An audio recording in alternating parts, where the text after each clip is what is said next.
Alloh subhanahu va taolo ba'zi bir odamlardan so'rar ekan qiyomat kunidagi, "Hoy bandam, meni biror marotaba erkalatganmisan? Ey Robbim, sen olamlarning Robbisi bo'lsin.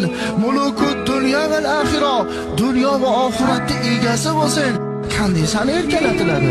Shunda Alloh taolo aytar ekanki, "Meni 99 ta ismi sifatim bor.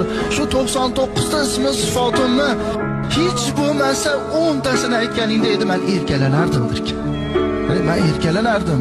Necha yil umr kechirding? 70 yil, 80 yil umr kechiribman. Shu 70 yil, 80 yil umrni ichida biror marotaba meni 99 ta ismimni aytganmisan?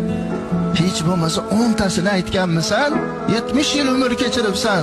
Agar sen menga hech bo'lmasa 99 ta ismi sifatimdan 10 tasini bo'lsa ham aytib, "Ey Robbim, ber" deganingda, men erkalanib farishtalarga aytardim, "O bandamni qaragin, bir maqsadi bor ekan, mendan bir so'rashligi bor ekanki, ismlarimni aytib turibdi, guvoh bo'linglar, nima so'rasa beraman" deb Alloh taolo turib olar ekan.